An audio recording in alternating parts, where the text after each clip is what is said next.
Last में हम लोगों ने बेटा डी ब्लॉक के सारे कॉन्फ़िगरेशंस देख लिए थे, ठीक है ना। अब हमारा एफ ब्लॉक का जो कॉन्फ़िगरेशन है वो बाकी है, तो उसको देख लेते हैं फटाफट। देखिए, एसपीडीएफ में डी ब्लॉक के कॉन्फ़िगरेशंस तक हम लोगों ने डिस्कस कर लिया था, 5D 6D सीरीज। यहां पर सबसे पहले जो 3D सीरीज थी उसके बारे में बात करी थी कि 3D सीरीज में D4 D9 नहीं आएगा, D5 D10 रिपीट होगा। 4D सीरीज के अंदर D3 D6 D9 नहीं आएगा, D5 D10 रिपीट होगा। उसमें एक टेक्नीशिया में एक एलिमेंट के बारे में मैंने बताया था कि उसमें एम्बिग्विटी है थोड़ा सा, है ना। अगर उसका हम लोग दूसरा कॉन्फ़िगरेशन लेके चलते हैं तो उस कॉन्फ़िगरेशन में D6 आता है, तो फिर वो जो D3 D6 D9 नहीं आएगा में से तो D6 हट जाएगा अगर सेकेंड कॉन्फ़िगरेशन की बात करते हैं। खैर, कभी पूछा नहीं गया और आगे पूछे जाने के भी चांसेस कम है। दूसरा मैंने आपको ये बोला था, दोनों में से कोई भी ऑप्शन आ जाए आप टिक कर सकते हो, क्योंकि दोनों ही एनसीईआरटी में, कोई 11th में लिखा है, कुछ 12th में लिखा है, ठीक है ना। इसके बाद हम लोगों ने बात करा था 5D सीरीज के बारे में। 5D सीरीज में बोला गया था D8 नहीं आएगा, D10 रिपीट होगा, और यहां पर बोला गया था D9 नहीं आएगा और D10 रिपीट होगा। ये सारी बातें हम लोगों ने प्रीवियस क्लास में डिस्कस कर ली थी। अब आगे बढ़ते हैं हम लोग डी ब्लॉक के बाद एफ ब्लॉक पे, ठीक है। एफ ब्लॉक में हम लोग पहले से जानते हैं दो सीरीज होती है, एक होती है लैंथेनाइट सीरीज और एक होती है एक्टिनाइट सीरीज, ठीक है। एफ ब्लॉक की बात करें बेटा तो सबसे पहले एफ ब्लॉक का जो जनरल इलेक्ट्रॉनिक कॉन्फ़िगरेशन है उस पर बात करते हैं। और एफ ब्लॉक का जनरल कॉन्फ़िगरेशन होता है बेटा NS2 N-1D में 0 और 1, और फिर आता है N-2F में 1 से 14। ये इसका जनरल कॉन्फ़िगरेशन है, ठीक है। अब पहली बात, वही इनर्ट गैस वगैरह वगैरह की जो हम बात करते थे वैसे इसको सॉल्व करते हैं, ध्यान से सुनिएगा। सबसे पहले हम लोग बात कर रहे हैं कौन से सीरीज के बारे में, 4F सीरीज। बेटा एफ के साथ ये जो नंबर होता है ये N-1 N-2 में से क्या होता है बेटा, N-2। अगर N-2 का वैल्यू 4 है तो N का वैल्यू कितना हो जाएगा, 6। मतलब इसकी जो पीरियड नंबर है वो क्या है बेटा, 6 पीरियड का एलिमेंट है। एंड सिमिलरली 5F के बारे में अगर हम लोग बात करें तो इसका N का वैल्यू कितना आ जाएगा, 7। मतलब 5F series belongs to 7th period, ठीक है ना। तो पहली बात तो हो गई बेटा 4F के बारे में, दूसरी बात हो गई बेटा 5F के बारे में कि कौन कौन से पीरियड को बिलोंग करता है। दूसरी बात, 4F सीरीज को क्या लैंथेनाइट सीरीज का नाम भी दिया गया है बेटा, यस। तो इनको लैंथेनाइड्स या लैंथेनॉइड्स या लैंथेनोन्स, तीन नाम होते हैं। लैंथेनाइड्स, लैंथेनॉइड्स NOIDS, या लैंथेनॉन्स NONES, ठीक है। पर लेंथ वर्ड आ रहा है, अब लेंथ के बाद नाइड बोले, नॉइड बोले, नॉन बोले, आपको समझ में आ जाना चाहिए किसके बारे में बात हो रही है, इन्हीं के बारे में, है ना। तो मैं बाकी नाम नहीं लिख रहा हूं, बट इसके टर्म्स में थोड़ा स्पेलिंग में चेंज आता है कई बार, ध्यान रखिएगा इस बात का। इनको एक्टिनाइड्स, एक्टिनॉइड्स या एक्टिनोन्स भी कहा जा सकता है, ठीक है। आगे बढ़ते हैं। सबसे पहले बात करिए बेटा सीरियम के बारे में। तो 4F series starts with atomic number 58 and ends at atomic number 71. Similarly, 5F series starts with atomic number 90 and ends at atomic number 103, ठीक है। तो ये हमें पता है कि इनके एटॉमिक नंबर्स क्या क्या होते हैं, उसके अकॉर्डिंगली हम लोगों ने डिस्कशन यहां पर कर लिया। अब आगे बढ़ते हैं, अगले पॉइंट को समझते हैं। पहले काम करें, आप ये सीरीज तो लिख लो, एक पहली वाली है ना, मैं जब तक एटॉमिक नंबर लिखता हूं तो आप सीरीज लिख लीजिए।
चलिए बेटा ना, अब यहां पर ध्यान देंगे। सबसे पहले हम लोग एफ सीरीज की बात करें या एफ ब्लॉक की बात करें, उसमें दो सीरीज आ रही है, एक तो 4F और एक 5F। 4F की बात करें तो सबसे पहले मुझे आपको बता दिया कि 4F सीरीज को लेंथेनाइड्स बोला जा सकता है। पीरियड नंबर कौन सा हो जाएगा? 6।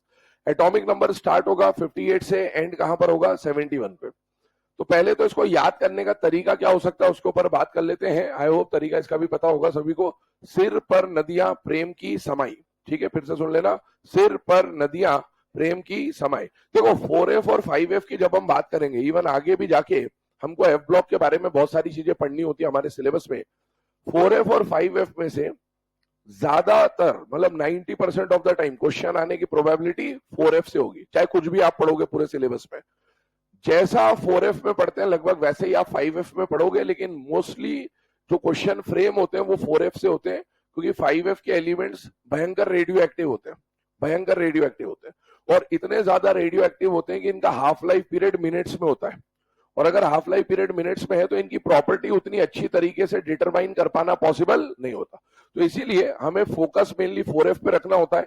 इवन आपने एग्जाम में क्वेश्चंस भी देखे होंगे तो ज्यादातर जो कॉन्फ़िगरेशन का क्वेश्चन पूछा जाता है वो गैडोलिनियम का पूछा जाता है। तो 4F 5F में ज्यादा प्रायोरिटी आपको 4F में रखनी है, लेकिन 5F भी हम पढ़ेंगे क्योंकि सिलेबस में इसके बारे में जो जो बातें दे रखी है उससे क्वेश्चन तो पूछा ही जा सकता है। चलिए आगे बात करते हैं। सबसे पहले 58 से लेकर 71 ट्रिक के ऊपर बात चल रही थी याद करने की। सिर पर नदियां प्रेम की समाई, यूं गदगद तब दिल हुआ। सिर पर नदियां प्रेम की समाई, यूं गदगद तब दिल हुआ, अरे तुम ये भी लूटोगे। ठीक है, अरे तुम, कुछ लोग यबलू कर लेते हैं, यबलू कर लो तो यबलू कर लो, मैं इसको बोलूंगा अरे तुम ये भी लूटोगे। अब देखो इसमें जब हम बात कर रहे हैं तो सॉल्व करने का जो पैटर्न है, पैटर्न वैसे ही है जैसा अभी तक हम लोग पढ़ रहे थे। जब भी किसी एलिमेंट का कंडेंस्ड कॉन्फ़िगरेशन आपको लिखना है, शॉर्ट फॉर्म लिखना है, तो सबसे पहले आपको किसकी जरूरत पड़ेगी? इनर्ट गैस की। अब इनर्ट गैस पहचानने का तरीका क्या था कि जिस पीरियड का एलिमेंट है उससे प्रीवियस पीरियड की आपको क्या लेनी है? Inert gas. तो भैया 4F सीरीज कौन से पीरियड को बिलोंग करता है? 6 पीरियड को, और 6 पीरियड से प्रीवियस पीरियड हो जाएगा 5th पीरियड। 5th पीरियड की इनर्ट गैस कौन होती है? ज़ेनॉन। तो पहली बात तो अपन ने ज़ेनॉन लिख दिया। इनर्ट गैस लिखने के बाद बची हुई कॉन्फ़िगरेशन को शो करने के लिए आपको जरूरत पड़ेगी बेटा किसकी? जनरल इलेक्ट्रॉनिक कॉन्फ़िगरेशन की। और एफ ब्लॉक का जो जनरल कॉन्फ़िगरेशन है उसमें 3 सबशेल आ रहे हैं, एक तो NS आ रहा है, एक N-1D आ रहा है, और एक N-2F आ रहा है। मुझे बताइए यहां पर n की वैल्यू आपने कितनी रखनी है? 6। तो अगर n की वैल्यू यहां 6 रखोगे तो क्या बन जाएगा? 6s। ये क्या बन जाएगा? 5D। ये क्या बन जाएगा? 4F। तो बेटा 6s, 5D और 4F यहां पर लिख दिया। सर आपने इसको इधर और इसको इधर क्यों लिखा? मैंने अवभाव के हिसाब से लिखा। अवभाव के हिसाब से स फ ट प होता है, ठीक है ना। तो मैंने उसको अवभाव के हिसाब से लिखा है, आप इसको पहले इसको बाद में लिख दोगे, उससे कोई फर्क नहीं पड़ता। आगे आइए इसके ऊपर भी बात कर लेते हैं। इसका एटॉमिक नंबर स्टार्ट होता है 90 से और खत्म कहां पर होता है? 103 पे। अभी ट्रिक पे बाद में देखते हैं, पहले बस सबशेल्स की बात करते हैं। 5F series belongs to 7th period. तो 7th पीरियड के लिए इनर्ट गैस किसकी आएगी? Previous period, that is 6th period. और 6th पीरियड की इनर्ट गैस कौन है? रेडॉन। बची हुई कॉन्फ़िगरेशन के लिए जरूरत पड़ेगी जनरल इलेक्ट्रॉनिक कॉन्फ़िगरेशन की। जनरल इलेक्ट्रॉनिक कॉन्फ़िगरेशन में n का वैल्यू 7 रखता हूं तो बनता है 7s, फिर बनता है 5F और फिर बनता है 6D। तो 7s, 5F और 6D, ये हमने अभी सबशेल लिख दिया। अब कायदे की कहानी सुनिएगा, आगे का क्या होता है। हमने डी ब्लॉक को सॉल्व करने का जो तरीका देखा था उसमें देखा था ये नहीं आएगा, ये रिपीट होगा इस तरह से। वैसे ही काम इसमें भी हो सकता है कि भैया ये 4F का पहला मेंबर है, ये 4F का दूसरा मेंबर है, ये 4F का तीसरा मेंबर है, वैसे कर सकते हैं इसको भी। और उसकी भी वही कि ये आएगा वो नहीं आएगा ऐसा होता है, पर एक और तरीका होता है। तो मैं आपको एक और तरीका सिखा रहा हूं ताकि हमने को अलग अलग पैटर्न्स पता हो कैसे कैसे सॉल्व कर सकते हैं। तो वो जो तरीका हम लोग यहां पर यूज करेंगे वो क्या है, जरा ध्यान से सुनना। सबसे पहले हम यहां पर जो बात कर रहे हैं वो क्या है बेटा, इसकी जो कॉन्फ़िगरेशन आएगी सबकी कॉन्फ़िगरेशन में 4F की, क्या हर जगह ज़ेनॉन आएगा कि नहीं आएगा? आएगा। ज़ेनॉन का एटॉमिक नंबर होता है 54, मतलब 58 में से 54 इलेक्ट्रॉन तो आपने यहां भर दिए, पक्की बात है। 71 में से 54 तो यहां भर दिया, ज़ेनॉन भर दिया, मतलब 54 भर दिया। अच्छा मुझे बताओ जनरल इलेक्ट्रॉनिक कॉन्फ़िगरेशन में NS के इलेक्ट्रॉन हर बार 2 आएंगे कि नहीं आएंगे? आएंगे। मतलब NS का इलेक्ट्रॉन फिक्स्ड है, वेरिएबल नहीं है। D का इलेक्ट्रॉन वेरिएबल है, F का इलेक्ट्रॉन वेरिएबल। तो पहले जो फिक्स्ड है उसके ऊपर बात कर रहे हैं। जेनॉन फिक्स्ड है और 6s2 फिक्स्ड है, ns2 फिक्स्ड है क्योंकि, तो 6s2 फिक्स्ड है। मतलब अगर आप 4f के किसी एलिमेंट का कॉन्फ़िगरेशन लिखते हो और आपको कुछ भी नहीं आता, तो कम से कम आप जेनॉन 6s2 तो लिख के आ ही सकते हो। ठीक है, इसका मतलब ये हुआ कि बेटा जेनॉन का एटॉमिक नंबर है 54 और 6s में आपने 2 भर दिया, तो 54 प्लस 2 क्या हो गया 56, 54 प्लस 2 क्या हो गया 56। मतलब 58 में से 56 इलेक्ट्रॉन यहां भर दिए और 71 में से भी 56 इलेक्ट्रॉन यहां भर दिए। मतलब क्या 4f सीरीज में 56 इलेक्ट्रॉन जो भरे जाएंगे शुरुआत के, उनकी जगह फिक्स है या नहीं है।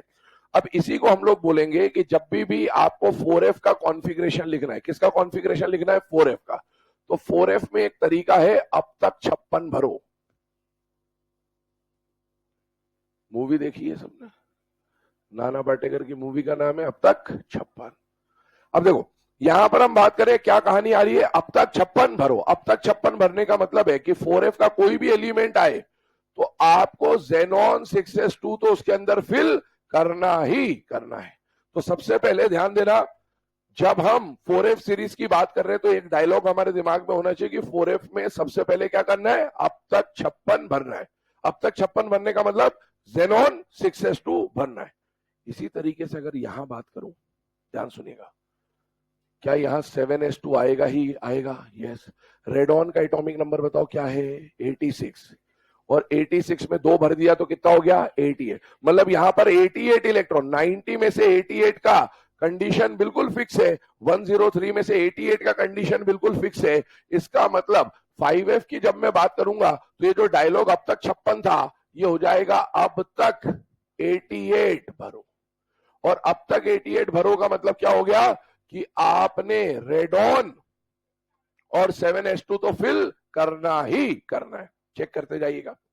सबसे पहले बात करी हमने 4f के बारे में, और 4f के लिए जो डायलॉग आपको बताया वो क्या है बेटा, अब तक 56 भरो। अब तक 56 भर दिया, मान लीजिए आगे क्या, आगे डी और एफ बच रहे हैं। कौन बच रहे हैं, डी और एफ। आप देखोगे डी और एफ बच रहे हैं, और डी और एफ की कॉन्फ़िगरेशन फिक्स्ड है या वेरिएबल है, वेरिएबल।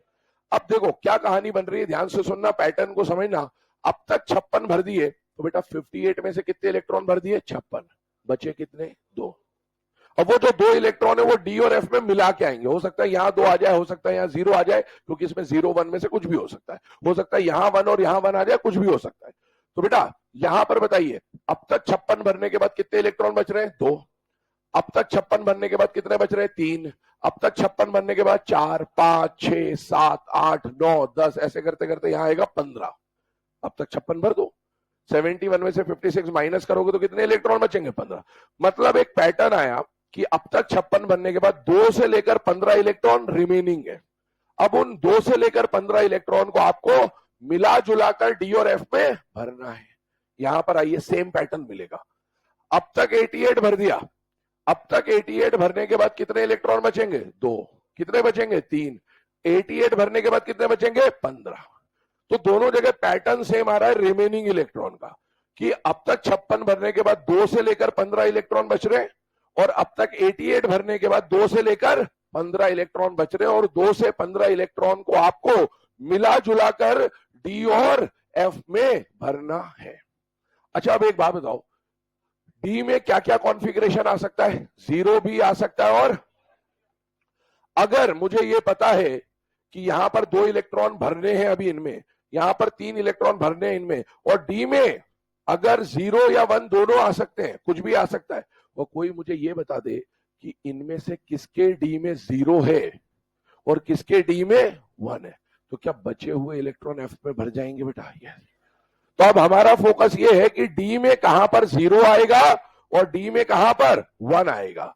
उसके लिए हम लोग बोलेंगे से गुड लक। क्या बोलेंगे बेटा, से गुड लक, है ना। से गुड लक में D1 आएगा, से गुड लक में D1 आएगा। और अगर इसमें D1 आ गया तो बताओ डी की क्या क्या कॉन्फ़िगरेशन पॉसिबल है, एक तो D1 और एक D0। अगर से गुड लक में D1 आएगा तो बाकी बचे हुए में क्या आएगा D0। रेस्ट ऑल में D0 आएगा। ध्यान से देखते जाइएगा। किसमें बोला बेटा D1, से गुड लक में D1, बाकी सब में क्या भरना है D0। चेक करिए इधर, ये जितने भी एलिमेंट्स हैं इनमें से गुड लक, अब से गुड लक को देखो जरा ध्यान से सबसे पहला, लक सबसे आखिरी, और GD वही है गैडोलिनियम, पहला आखिरी और बीच वाला। इन सब में आपको क्या मिल रहा है बेटा D1, से गुड लक। आ जाओ बेटा, से गुड लक में क्या आएगा बेटा D1, रेस्ट ऑल में आपको क्या देखने को मिलेगा बेटा D0। अब देखो ध्यान से सुनना, समझना बात को। सबसे पहले हमने क्या भरा अब तक 56, अब कितने इलेक्ट्रॉन बच रहे थे 56 भरने के बाद 2, उन 2 में से एक आपने कहां भर दिया D में। अगर एक D में भर गया तो बताओ F में कितना आएगा, एक ही तो आएगा। यहां पर बताओ अब तक 56 भरने के बाद कितने इलेक्ट्रॉन बच रहे थे 3, 3 को आपको D और F में भरना था मिला जुला के ना, इनको तो भूल जाओ, 3 को DF में भरना था, उनमें से D में कितना आया 0। अगर D में 0 आया तो तीनों के तीनों इलेक्ट्रॉन किस में चले जाएंगे F में। मुझे बताओ अब तक 56 भरने के बाद कितने बच रहे थे 4, 4 में से D में कितना गया 0, तो यहां पर कितना आ जाएगा 4, पूरा का पूरा आ जाएगा। यहां पर भी 5 बच रहे थे, 0 गया तो यहां आएगा 5, यहां आएगा 6, यहां आएगा 7। इस पर आइए, अब तक 56 भरने के बाद कितने इलेक्ट्रॉन बच रहे हैं बेटा 8, 8 में से D में इलेक्ट्रॉन गया कि नहीं गया, गया, कितना गया 1, तो 8 में से एक D में चला गया तो F में कितना आ गया 7। फिर यहां पर आइए, अब तक 56 भरने के बाद कितने इलेक्ट्रॉन बच रहे 9, 9 में से D में कितना गया 0, तो यहां क्या जाएगा 9, यहां आएगा 10, 11, 12, 13, 14। अब देखो वापस से 15 इलेक्ट्रॉन बच रहे थे अब तक 56 भरने के बाद, 15 में से एक कहां चला गया D में, तो यहां पर क्या आ जाएगा 14। इसको कल वाले पैटर्न के हिसाब से बोलूं तो ध्यान से देखिएगा, F1 के बाद सीधे 3 आ गया तो F2 नहीं आएगा, F7 के बाद सीधे 9 आ गया, मतलब F8 नहीं आया। तो इसको हम कल वाले पैटर्न से बोले तो क्या बोलेंगे F2, F8 नहीं आएगा, और F7 और F14 रिपीट होगा, क्योंकि ये हाफ फील्ड फुल फील्ड है तो रिपीट होता है। तो this is the pattern for 4F series, है ना। ये पहले तो आप इस बात को लिख लो, अब तक 56 भरो इस तरह से गुड लक में D1 आएगा, बाकी सब में D0 आएगा। पहले तो इस बात को लिख लो, फिर कॉन्फ़िगरेशन दिखा देता हूं।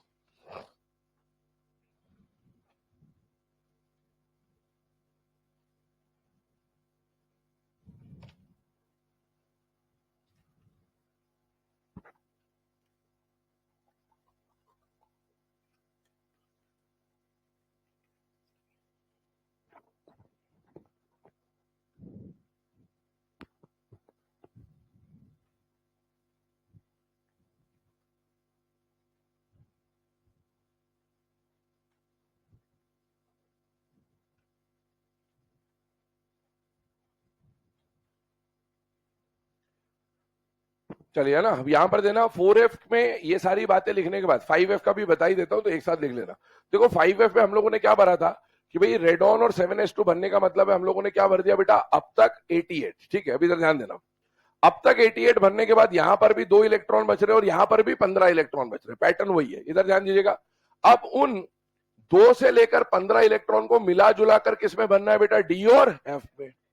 अगर मिला जुला कर D और F में भरना है तो जैसे यहां पर मुझे किसी ने बता दिया कि से गुड लक में D1 आएगा, बाकी सब में D0 आएगा, तो बचे वो इलेक्ट्रॉन मैंने किस में भर दिया F में। वैसे यहां पर भी कोई मुझे बता दे कि 6D में कहां 0 आएगा कहां 1 आएगा, तो उस बचे हुए इलेक्ट्रॉन को मैं किस में भर दूंगा F में।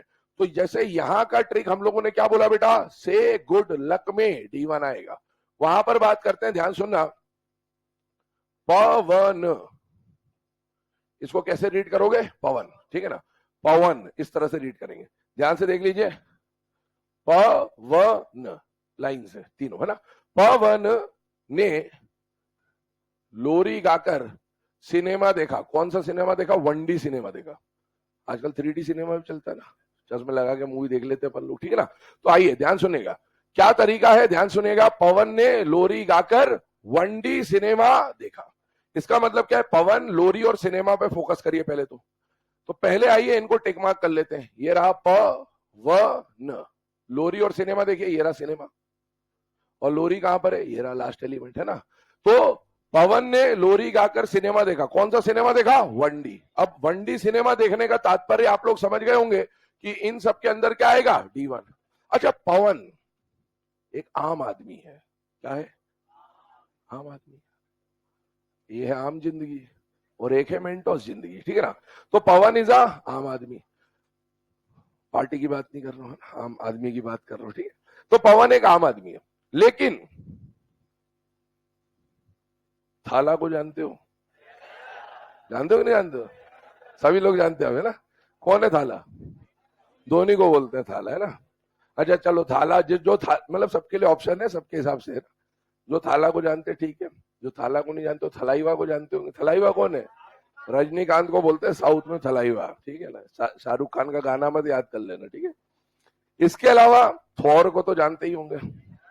अब तीनों को नहीं जानते तो फिर कोई मतलब नहीं बेटा आपका, ठीक है। हाँ, अब सुनो, थाला, थलाइवा या थोर, जिसको अपने हिसाब से अपनी श्रद्धा भक्ति के अनुसार से देख लेना ना।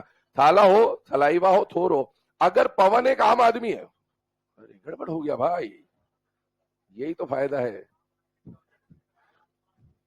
ठीक है। पवन एक आम आदमी को कोई भी मिटा देता है ठीक है, चलो। पवन एक आम आदमी है, आम आदमी का आम आदमी ने कौन सा सिनेमा देखा? वनडे। गरीब था, वनडे देखा। थलाइवा, थोर या फिर थाला, ये उससे एक कदम आगे। अगर वो वनडी देख रहा तो बोल रहे हैं वनडी देख रहा है, ये क्या देखेगा? 2D cinema. कौन सा सिनेमा देखेगा? 2D। पवन ने लोरी गाकर क्या देखा? 1D। और थालाइवा या थोर या थाला जो भी है वो क्या देख रहा है? 2D। ध्यान सुनना, इसका मतलब ये हुआ कि टीएच मतलब थोरियम की बात चल रही है। थोरियम में बाकी सब में पवन लोरी गाकर 1D सिनेमा देखा, लेकिन थोर ने 2D देखा। ध्यान से सुनना, डी ब्लॉक का यहां पर मतलब एफ ब्लॉक में जो डी की एंट्री आती है, ध्यान से सुनना, समझना इस बात को, उसमें डी क्या होता है? या तो 0 होता है या 1 होता है। लेकिन जैसे पैलेडियम, मैंने 2 कॉन्फ़िगरेशन बताई थी आपको डी ब्लॉक की, एक बताई थी NS0 to 2 वाली और एक बताई थी NS1 to 2। अगर मैं 1 to 2 ले चलता तो पैलेडियम उससे बाहर था, है ना। वैसे ही जनरली अपन क्या बोलते हैं कि एफ ब्लॉक के अंदर, डी के अंदर जो इलेक्ट्रॉन मिलेंगे वो या तो 0 मिलते हैं या फिर 1। ये मैक्सिमम एलिमेंट्स के लिए वैलिड है, लेकिन थोरियम के लिए वैलिड नहीं है। तो पवन में क्या आएगा? 1D। ये एक्सेप्शनल बात है। थोरियम में क्या आएगा? 2D। लेकिन जनरली बाकी सब में क्या मिलेगा? D0। जैसे यहां पर D1 और D0 पे बात हुई थी, वैसे यहां पर D1 और D0 पे ही बात होगी। बस एक एडिशनल बात आ रही है कि थोरियम में क्या आ जाएगा बेटा? D2। रेस्ट ऑल में D0 आएगा।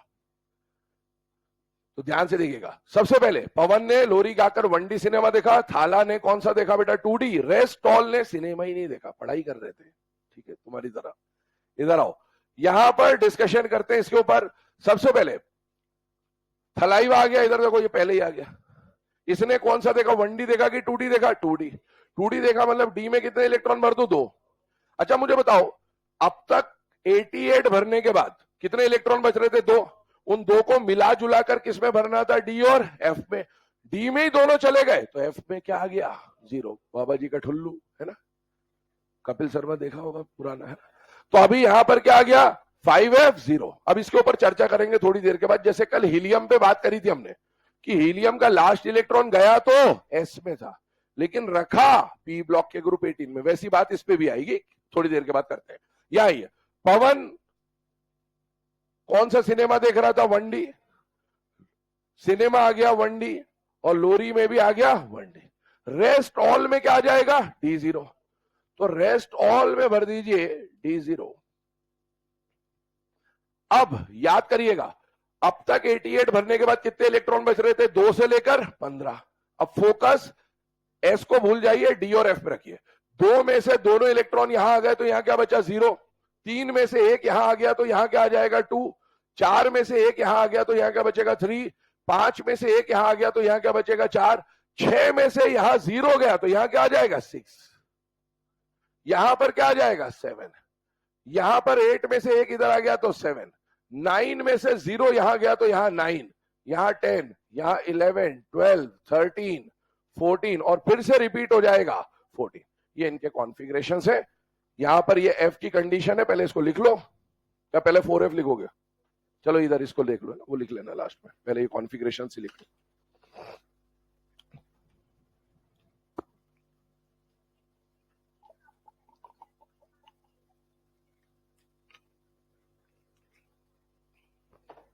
सब एनर्जी के, मैंने कॉन्फ़िगरेशन पढ़ाने के पहले एक बात बोली थी, ऑब्जर्वेशनल प्रॉपर्टी बोला था। इसमें आप अगर लॉजिक लगाने बैठोगे कि ऐसा क्यों हो रहा है वैसा क्यों हो रहा है, तो कुछ भी नहीं है ऐसा। जो है वो पढ़ रहे हैं, इसका कोई रीजन नहीं है। रीजन होता तो आपको बता दिया जाता। पहले लिख ले, बाद में बात करेंगे। लिख लो, आराम से लिखो, फिर चर्चा करेंगे आराम से, इत्मीनान से। अभी मैंने बोला कुछ बातें करनी बाकी है इसके बारे में, पहले वो कर लें, फिर उसके बाद आपके सवाल लेंगे आराम से, इत्मीनान से।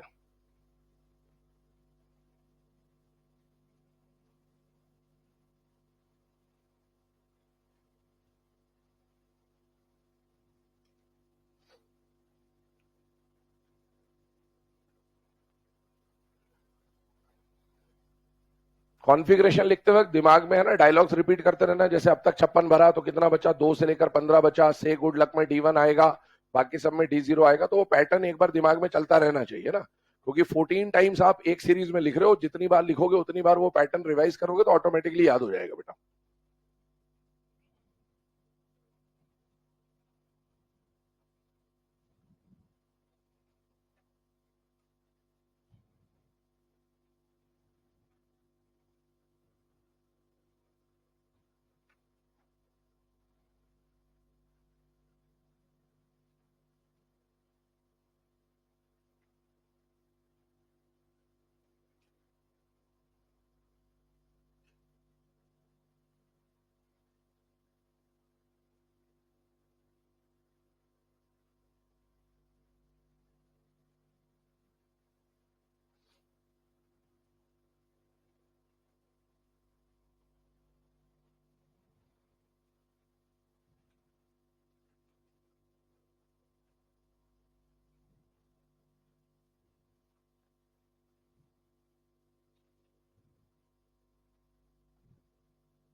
देखिए जितनी भी ये कॉन्फ़िगरेशन बेटा एफ ब्लॉक के लिखी, इतना आई होप सबको पता है। प्रीवियस ईयर के पेपर्स जब आप देखेंगे तो गैडोलिनियम सबसे ज्यादा बार पूछा गया क्वेश्चन है ना।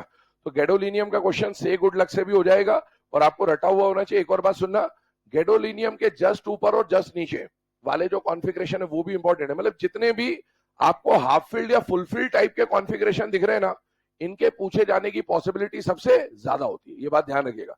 जैसे F14 है, F7 है, इस टाइप के कॉन्फ़िगरेशन ज्यादातर पूछे जाते हैं।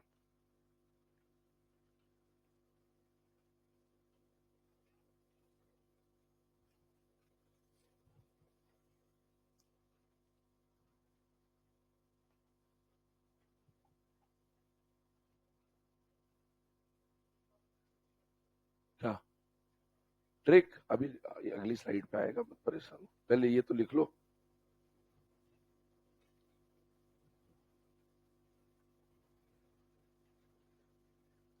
लिख लिए दोनों, फटाफट लिखे जिन्होंने नहीं लिखा, 1 मिनट का समय और है।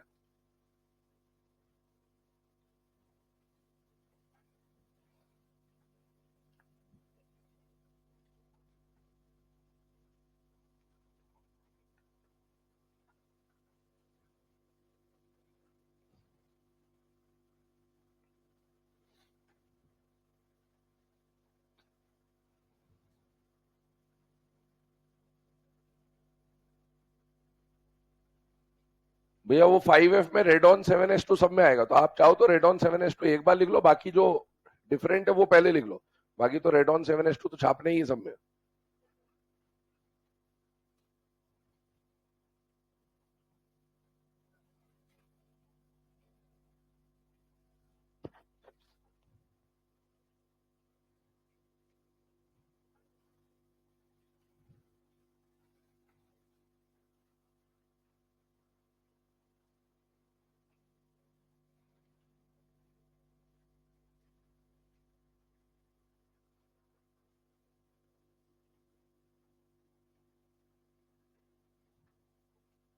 चलिए है ना, यहाँ पर 5F की बात करी थी हमने, अब तक 88 भरो। अब तक 88 भरो का मतलब क्या था बेटा, रेडॉन 7s2, क्योंकि रेडॉन का एटॉमिक नंबर कितना होता है 86, 86 प्लस 2 कितना हो गया 88। याद करने का तरीका बोला था, पवन ने लोरी गाकर सिनेमा देखा, कौन सा सिनेमा देखा, 1D सिनेमा देखा, थलाइवा ने 2D देखा, बाकी सबने कोई सिनेमा नहीं देखा, है ना, D0।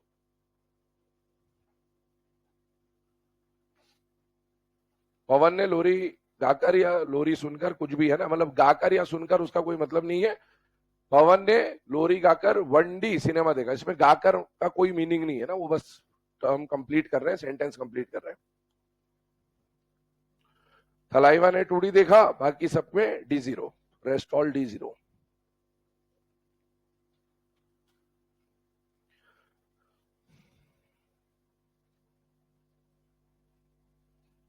चलिए है ना, अब ये सारे कॉन्फ़िगरेशंस हो जाने के बाद इस पे कुछ और पॉइंट्स पे हम लोगों को डिस्कशन करना है, उस पे आते हैं, ठीक है। और क्या क्या क्वेश्चन इसके ऊपर फ्रेम हो सकते हैं, देखिए।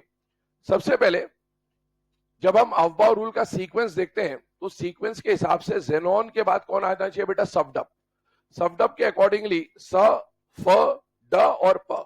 पर लास्ट इलेक्ट्रॉन अगर पी में चला जाता तो एलिमेंट किसका बन जाता, पी ब्लॉक का, ठीक है। ये हम लोग कौन से ब्लॉक की बात कर रहे हैं, एफ ब्लॉक। एफ ब्लॉक का मेंबर होने के लिए लास्ट इलेक्ट्रॉन किस में जाना चाहिए, एफ में। लेकिन क्या हमेशा शुरुआत से, जैसे हीलियम में हमने बात करी थी कि हीलियम का लास्ट इलेक्ट्रॉन किस में गया, एस में, लेकिन फिर भी प्रॉपर्टी के बेस पे उसको कहां रखा गया, पी ब्लॉक के अंदर, है ना। वैसी ही बात यहां पर कर रहे हैं, ध्यान सुना। अगर आप अफबाउ रूल या N+L रूल के हिसाब से देखो तो बेटा सीरियम को हमने कहां रखा है, एफ ब्लॉक पे। लेकिन सीरियम का लास्ट इलेक्ट्रॉन एनर्जी के अकॉर्डिंगली एफ में जा रहा है या डी में जा रहा है, डी में जा रहा है। तो कायदे से ये किसका मेंबर होना चाहिए था, डी ब्लॉक का। लेकिन बेस्ड ऑन प्रॉपर्टी सीरियम को कहां रखा गया है बेटा, एफ ब्लॉक में। तो ध्यान से सुनना, अगर हम बात करें सीरियम की तो एक क्वेश्चन आपसे पूछा जा सकता है कि इनमें से कौन सी ऐसी कॉन्फ़िगरेशन है जो N+L रूल को वायलेट कर रही है या N+L रूल को फॉलो नहीं कर रही है। तो बेटा जहां पर भी आपको लास्ट इलेक्ट्रॉन डी में दिख रहा है, इसको आप क्या बोलोगे, ये N+L रूल का वायलेशन है। क्यों वायलेशन है, क्योंकि जब तक 4F नहीं भर जाता तब तक 5D में कायदे से इलेक्ट्रॉन जाना नहीं चाहिए। इधर देखिएगा वापस से, और ये वैसे भी एक्सेप्शन है कि भाई, एक्सेप्शन इन द सेंस कि डी का मेंबर होना था, पर है किसका मेंबर, एफ का। खैर अगले में देखिए, जहां जहां D1 है, इसको देखिए, ये भी D1 आ रहा है। मुझे बताइए यहां पर 4F भरने के बाद डी में गया कि नहीं गया, गया। अरे 4F में इलेक्ट्रॉन आया फिर डी में गया, पर 4F फुलफिल्ड है या नहीं है, नहीं है। तो पूरा भरने से पहले अगर डी में चला गया तो बताओ अगेन, क्या ये N+L रूल का वायलेशन है या नहीं है। इसी तरीके से ल्यूटेशियम पे आइए, हालांकि ये क्वेश्चन पूछता नहीं है, बट फिर भी एक पैटर्न हमारे दिमाग में आना चाहिए। अगेन यहां पर देखो ल्यूटेशियम, ल्यूटेशियम में बताइए 4F के बाद इलेक्ट्रॉन 5D में गया, क्या यहाँ 4F फुलफिल्ड है, यस।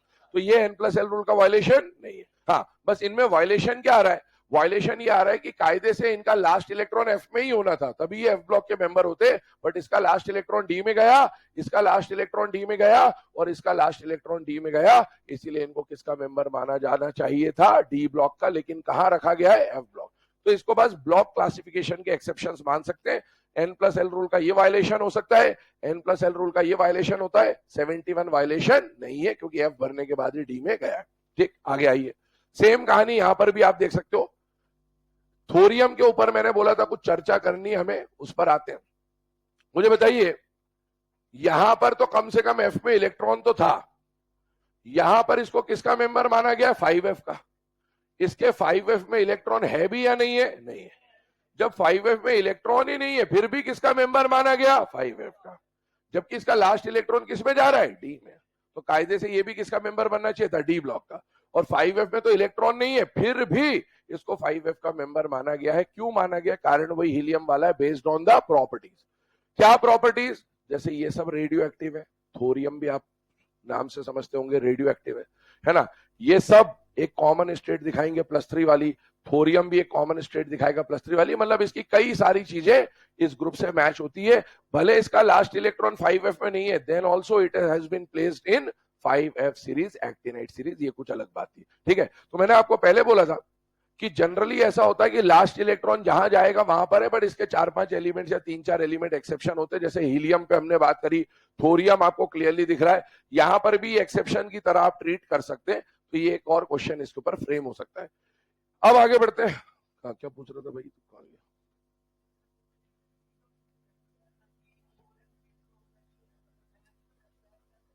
हाँ,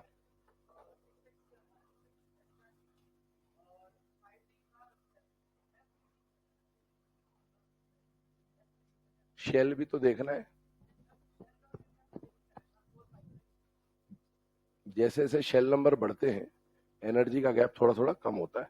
मैं फिर से वही बात बोल रहा हूँ, कॉन्फ़िगरेशन आप जितना सिंपल सोचते हो उतना सिंपल है नहीं। It is an observational property.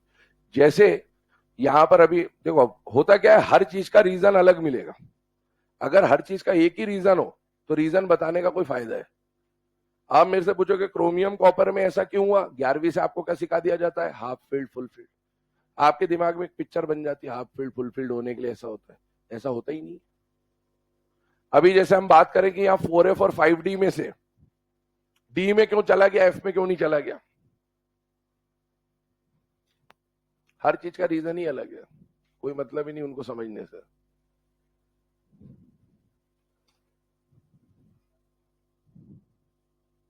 ये बनाया आपने 6-7 शेल बना लो ऐसे, ठीक है? कितने बन गए? 1 2 3 4 5, ये बना दिया 6। इसके अंदर कौन बैठा हुआ है? 1s। इसके अंदर कौन बैठा है? 2s 2p। इसके अंदर कौन बैठा है? 3s 3p 3d। इसके अंदर बैठा हुआ है 4s 4p 4d 4f। इसके अंदर बैठा हुआ है 5s 5p 5d 5f 5g। इसके अंदर बैठा हुआ है 6s, है ना? ऐसे बैठे हुए बहुत सारे। अब होता क्या है कि जब आप बाहर वाले शेल की बात करते हो तो हमेशा nth शेल में s और p होता है। s के साथ n चलता है, s और p के साथ। d के साथ n-1 चलता है, f के साथ n-2। अब होता क्या है कि जैसे आपने बोला किसी का कॉन्फ़िगरेशन ns2, फिर कॉन्फ़िगरेशन में आ गया n-1d 0 और 1, फिर कॉन्फ़िगरेशन में आ गया n-2f 1 to 14। ऐसा चल रहा है। तो ध्यान से सुनना और समझना। होता क्या है, जैसे 6s2 आपने भर दिया तो अभी p में इलेक्ट्रॉन नहीं जा सकता, क्योंकि लास्ट इलेक्ट्रॉन अगर p में चला गया तो किसका मेंबर बन जाएगा? p block. अभी मैं d और f के रिस्पेक्ट में बात कर रहा हूं। तो d और f में बाहर वाले शेल में मैक्सिमम 2 ही हो सकते हैं। 2 के बदले कभी 0 भी हो सकता है, कभी 1 भी हो सकता है, in case of d block, palladium वेलेडियम टाइप का, ठीक है ना? यहां पर इसके बाद अंदर वाला जो भरेगा उसमें क्या आएगा बेटा? 5s2 5p6 और यहां पर क्या आ जाएगा? 5d10। मान लो अपन ने ये भर दिया, ठीक है? इसको अभी थोड़ी देर के लिए भूल जाओ। फिर इसके बाद अपन और अंदर चले गए तो यहां पर अपन ने भर दिया 2 6 10 और 14। क्यों? क्योंकि इलेक्ट्रॉन ns में जाएगा, फिर d के हिसाब से n-1 में जाता है। n-1 का f नहीं भरता कभी भी, और n-2 f में जाता है। एक बात समझना, किसी भी शेल में जैसे आपने शेल नंबर 4 या 5 या 6 कोई भी ले लिया, बड़ा शेल नंबर इसलिए बोल रहा हूं क्योंकि एसपीडीएफ सब आ जाए, ठीक है? तो 4 से स्टार्ट होता है, ऐसा एफ भी आ जाए। जो कभी भी किसी भी शेल में इलेक्ट्रॉन सबसे पहले अपने शेल के एस में जाता है, फिर अपने ही शेल के पी में जाता है, फिर अपने ही शेल के डी में जाता है, फिर अपने ही शेल के एफ पे जाता है। ये आज हम लोग डिस्कस भी करेंगे अभी आगे जाके। 2 ऑर्डर्स होते हैं, 2 ट्रेंड्स होते हैं सेम शेल के लिए। सेम शेल के लिए इलेक्ट्रॉन हमेशा पहले, मान लो शेल नंबर आपने n ले लिया, n-1 ले लिया, n-2 ले लिया, कोई भी ले लिया, शेल शुड बी सेम। कोई भी एक शेल नंबर पकड़ लो, शेल नंबर 1 ले लो, 2 ले लो, 3 ले लो, 4 ले लो, 5 ले लो, कुछ भी ले लो, पर शेल सेम होना चाहिए। मैंने शेल का नंबर एक फिक्स रख दिया n। अगर n में s है, p है, d है और f है, जैसे 1 होता तो 1 में सिर्फ s ही होता, pdf नहीं होता। अगर 2 है तो s और p होगा, 3 है तो spd होगा, 4 है तो spdf होगा, 5 है तो spdfg होगा। डिपेंड्स, आपने जो शेल नंबर लिया है उसके अकॉर्डिंगली उसमें spdf में से क्या क्या है वो डिपेंड करता है शेल नंबर पे। पर अगर शेल नंबर सेम है और इनमें से जो भी होगा उसका इलेक्ट्रॉन भरने का सीक्वेंस क्या होगा? सबसे पहले सेम शेल के एस में जाएगा, पक्की बात है, फिर उसी शेल के पी में जाएगा, पक्की बात है, फिर उसी शेल के डी में जाएगा और फिर उसी शेल के एफ में जाएगा। ये फिक्स्ड कंडीशन है। सेम शेल में इलेक्ट्रॉन की फिलिंग हमेशा पहले किसी शेल के एस में, फिर उसी शेल के पी में, फिर उसी शेल के डी में और फिर उसी शेल के एफ में। सर ये बात कुछ हजम नहीं हो रही। अभी तक तो हम सबडप सड़प पता नहीं क्या क्या पढ़ रहे थे। वो सड़प सबडप में शेल नंबर अलग था, n था, n-1 था और n-2 था। ये हम लोग किसकी बात कर रहे हैं? Same shell. ध्यान से सुनना, अगर शेल नंबर डिफरेंट है तो सबसे पहले इलेक्ट्रॉन ns में जाएगा, फिर उसके बाद n-2 f में जाएगा, फिर उसके बाद n-1 d में जाएगा, फिर उसके बाद np में जाएगा। पर आप देख सकते हो यहां पर शेल नंबर सेम नहीं है। सेम शेल के लिए इलेक्ट्रॉन की फिलिंग हमेशा पहले अपने s, फिर अपने p, फिर अपने d और फिर अपने f में होगा। चेक करते हैं एक बार। अफबाउ रूल का सीक्वेंस याद करिएगा। स, सप, सप, सड़प, फिर से सड़प, फिर आ गया सफ डप और फिर अगेन आ गया सफ डप, है ना, ये आ गया। ये सीक्वेंस देखिए। अगर आपने शेल नंबर अलग अलग लिए हैं, शेल नंबर अलग अलग लिए हैं, तो सफ डप इज द सीक्वेंस। लेकिन अगर आप शेल नंबर सेम कर दो, आप कोई भी एक शेल नंबर 1 2 3 4 टाइप का ले सकते हैं। मान लीजिए मैं 3 से समझा रहा हूं क्योंकि एसपीटी कम से कम 3 आ जाए तो अपने को समझ में आएगा। मान लो मैं शेल नंबर 3 लेता हूं, 3 वाले ढूंढो, सिर्फ 3 वाले ढूंढो क्योंकि शेल की बात चल रही है। थर्ड शेल में कौन कौन से सब शेल होते हैं? 3s, 3p, 3d। ढूंढो। सबसे पहले आएगा 3 का s, पक्की बात है, फिर आएगा 3 का p, फिर आएगा 3 का d। सेम शेल नंबर के लिए इलेक्ट्रॉन हमेशा किसी भी शेल के पहले s में जाएगा, फिर उसके p में जाएगा, फिर उसके d में जाएगा। चेंज कर लो, आप शेल नंबर 4 ले लो।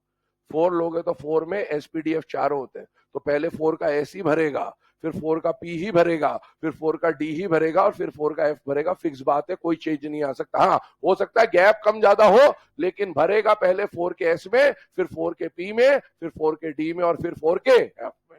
इसी तरीके से मान लीजिए आपने शेल नंबर 5 लिया होता, तो सबसे पहले इलेक्ट्रॉन 5 के s में जाएगा, फिर उसके p में जाएगा, फिर उसके d में जाएगा, फिर उसके f में जाएगा और उसके बाद उसके g में जाएगा। हमेशा इलेक्ट्रॉन की फिलिंग का ये सीक्वेंस 2 पैटर्न होते हैं। वो डिपेंड करता है कि आपने शेल नंबर सेम ले रखा है या शेल नंबर डिफरेंट ले रखा है। सेम शेल के लिए इलेक्ट्रॉन की फिलिंग हमेशा एसपीडीएफ वाला ऑर्डर फॉलो करेगी, और डिफरेंट शेल के लिए अगर मैं पीरियड के हिसाब से बात करूं, ये शेल के हिसाब से बात है और ये पीरियड के हिसाब से बात है कि पीरियड में शेल नंबर अलग अलग आने की वजह से वो सब डब का ऑर्डर फुलफिल करता है। ये अभी मैंने बस समझा, इस पे क्वेश्चन अभी आज करेंगे। अब सुनना क्या कहना चाहता हूं। जैसे यहां पर मैंने बोला कि 5th शेल लिया, तो 5th शेल में पहले 5 का s भरेगा, पक्की बात है, फिर 5 का p भरेगा, पक्की बात है, और फिर 5 का d भरेगा। ऐसे ही अगर मैं 4th शेल में गया तो पहले इलेक्ट्रॉन 4 के s में जाएगा, फिर 4 के p में जाएगा, फिर 4 के d में जाएगा, फिर 4 के f में जाएगा। इससे होता क्या है? इससे कोर्स बनते हैं। जैसे आप देखो तो अभी आउटर मोस्ट शेल में कितने इलेक्ट्रॉन है? 2। यही होगा क्योंकि p में इलेक्ट्रॉन गया नहीं, क्योंकि हम d और f के लिए बात कर रहे हैं। p में चला गया तो p ब्लॉक बन जाएगा। उससे अंदर वाले शेल में देखो कितने इलेक्ट्रॉन है? 8। जैसे 2 और 6 अगर इसमें आता तो 8 बन जाता, और अंदर वाले में देखो तो 2 + 6 + 10 कितना हो गया? 18। उससे अंदर वाले में जाओगे तो कितना बन जाएगा? 32। अगर आप देखें तो 18 और 32 ये अलग अलग कोर्स है, अलग अलग तरह के फुलफिल्ड शेल दिखते हैं। 2 8 18 32 8 तरह का शेल जो होता है उसको भी हम फुलफिल्ड मानते हैं, जैसे ऑक्टेट कंप्लीट। 18 वाला जो कोर होता है ना, ये और अंदर वाला कोर होता है। 32 वाला और अंदर वाला कोर होता है। इसका मतलब S भरा है, इसका मतलब S और P भरा है, इसका मतलब SPD भरा है, इसका मतलब SPDF भरा है। इस कोर को तोड़ना सबसे आसान है, उससे मुश्किल इसको तोड़ना है, उससे मुश्किल इसको तोड़ना है, उससे मुश्किल इसको तोड़ना है। जैसे जैसे अंदर के शेल्स में इलेक्ट्रॉन भरते जाते हैं उसको तोड़ना बहुत मुश्किल होता है। तो होता क्या है कि जब आप यहां पर इलेक्ट्रॉन की फिलिंग करते हो, पर वो बात वही है कि हर चीज का रीजन अलग है, इसीलिए कोई कॉमन रीजन नहीं है। वहां पर आप क्रोमियम कॉपर में बोलते हो कि फुलफिल्ड हाफ फिल्ड, यहां पर आप क्या बोलोगे कि भैया आपने सीरियम से पहले सेकेंड ईयर लाएंगे एसी वाले जो एलिमेंट देखे थे, ध्यान सुनना, सेकेंड ईयर लाएंगे एसी, तो लेंथेनियम का एटॉमिक नंबर क्या था? 57। एक्टिनियम का एटॉमिक नंबर क्या था? 89। आपने कल कॉन्फ़िगरेशन लिखी हुई है, मुझे बताइएगा। ये 4th पीरियड है, 5th पीरियड है, 6th पीरियड है। 6th पीरियड के लिए इनर्ट गैस ज़ेनॉन। और डी का जो जनरल कॉन्फ़िगरेशन होता है वो होता है NS, और n-1d। तो बेटा 6 पीरियड के हिसाब से 6s और 5d आया था, यहां पर 6 पीरियड के हिसाब से 6s और यहां सॉरी 7s और 6d आया था। और इवन याद करिएगा कि मैंने आपको बोला था कि लैंथेनम और एक्टिनियम के पहले यहां 4f और 5f में कोई इलेक्ट्रॉन नहीं होता था, जबकि इसकी सीरीज में 57 के बाद 58 से 71 का गैप आता था और फिर 72 से 80 में 4f14 भरा होता था और यहां 5f14 भरा होता था। कायदा क्या बोलता है, अफबाउ रूल क्या बोलता है, ध्यान से देखो, 6s 5d 4f पे बात करने वाला हूं, ध्यान से देखिएगा, 6s 5d और 4f पे बात करने वाला हूं। अफबाउ के हिसाब से तो 6s के बाद डायरेक्टली इलेक्ट्रॉन किसमें चला जाना चाहिए था, 5d सॉरी 4f में, और फिर किसमें जाना था, 5d। मतलब पहले इलेक्ट्रॉन 4f में जाना चाहिए, बाद में 5d। पहले इलेक्ट्रॉन 4f में जाना चाहिए, 6s के बाद 4f में जाना चाहिए और बाद में किसमें जाना चाहिए, 5d। जबकि जब आपने इसकी कॉन्फ़िगरेशन लिखी थी तो इसकी कॉन्फ़िगरेशन ऐसी थी। 4f में तो इलेक्ट्रॉन गए ही नहीं, पहले ही किसमें चला गया, 5d। क्यों नहीं गया, कोर ब्रेक करना मुश्किल होता है। आप सोचो, ये 5d और ये 4f, इन दो पे फोकस करिएगा। अभी मैंने एक बात बोली, किसी भी सेम शेल के लिए इलेक्ट्रॉन पहले उस शेल के s में जाएगा, फिर उसी शेल के p में जाएगा, तब जाके d में जाएगा। किसी सेम शेल के लिए अगर f में इलेक्ट्रॉन जाना होता तो उससे पहले उसी का s, उसी का p, उसी का d भरा हुआ है। आप इसकी जब लंबी चौड़ी कॉन्फ़िगरेशन अफबाउ से लिखोगे तो ये 5s2 भी दिखेगा, 5p6 भी दिखेगा, ये सारे आपको ऐसे मिलेंगे बीच बीच में। अब मुझे बताना, इसका जो कोर दिख रहा है उसमें कितने इलेक्ट्रॉन है, 8, और इसका जो कोर दिख रहा है उसमें कितने इलेक्ट्रॉन है, 18। अब जो ये पहला इलेक्ट्रॉन आया ना 5d का, उसके बाद दो ऑप्शन थे कि अफबाउ के हिसाब से तो यहां जाना था, ठीक है, यहां जाता तो कितने का कोर ब्रेक करता, 18 वाला, क्योंकि 19 हो जाता 4f1 आते ही, और यहां जाता तो उसको कितने का कोर ब्रेक करना था, 8 का। उसके लिए आसान काम क्या था, 8 को ब्रेक करना या 18 को ब्रेक, 8, इसलिए यहां चला गया। पर कोई मतलब नहीं है सब समझ के, अल्टीमेटली याद ही करना है, बस अपन ने 20 मिनट वेस्ट करे, दैट्स इट। बात समझ में आ गई? तो जहां बोल दिया जाए कि कोई मतलब नहीं, मान लिया करो, ठीक है। चले अब आगे बढ़े। वो क्या एक दो बार बताना पड़ता है थोड़ा सा, फिर समझ में आ जाते कि हाँ सही बोल रहे थे। मानते नहीं तब तक, फिर बोले सर को हो सकता नहीं आता हो, थोड़ा सा ये भी दिक्कत रहती है, इसलिए एक दो बार बता देते। चलो हो गया, ये समझ में आ गई बात सबको। अब सुनो, क्वेश्चंस पे स्टार्ट करते हैं, क्या क्या क्वेश्चन इसके ऊपर फ्रेम हो सकते हैं। पहला क्वेश्चन लिखिएगा,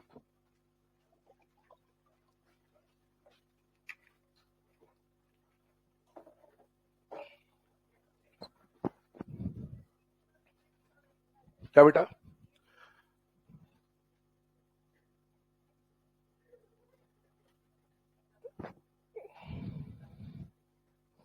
क्वेश्चन लिखिए, determine the number of electrons, determine the number of electrons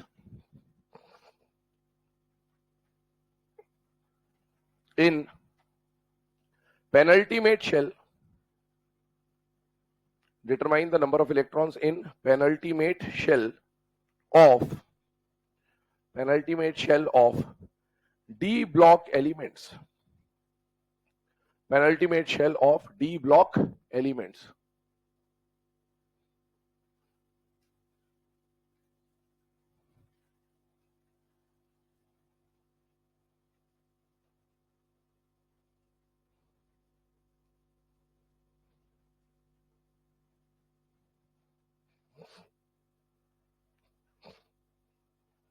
अब देखिए, हम लोग है ना कॉन्फ़िगरेशन बेस्ड क्वेश्चंस पे बात कर रहे हैं।